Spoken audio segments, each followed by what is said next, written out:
Hey guys, on today's tutorial I'm going to teach you how to install all your Creative Cloud apps. So it doesn't really matter which one, whether it's Photoshop, Illustrator, InDesign, After Effects, it's the same way. You guys just have to go up here. You guys should see your icon right up here.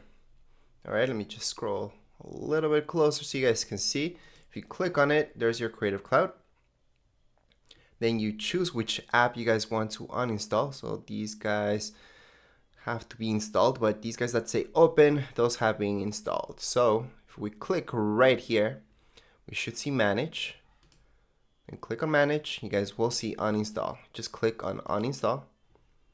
You guys can keep your preferences or remove them. I'm just gonna remove them, and there we go. So it's gonna be waiting, and it's gonna uninstall each app.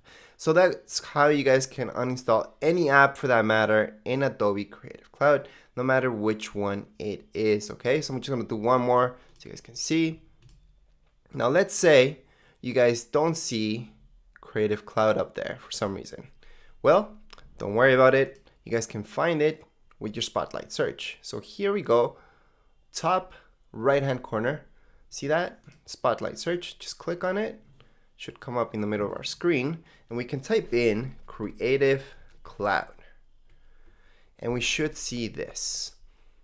As long as you guys see this very first option, just double click on it, and it's gonna pop up here like you saw it.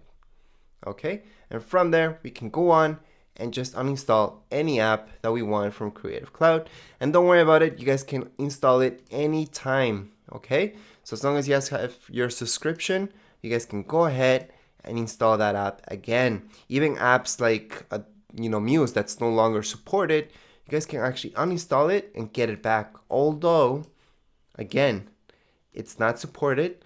You guys won't be able to download it as easy as the other ones. The other ones are listed here. You guys can download them. Muse, for example, if you guys want Edge Animate, for example, that's no longer here. You guys can actually just Google it. If you Google Muse CC download, it's gonna be your first option. And I'm gonna show you that in another video, just how to download those type of apps that are no longer supported. However, you guys can still download them and mess around with them. Anyways, that's it for this video tutorial. If you guys have any questions, comments, you can write them down here in the comments area. And don't forget to subscribe and rate. Thank you.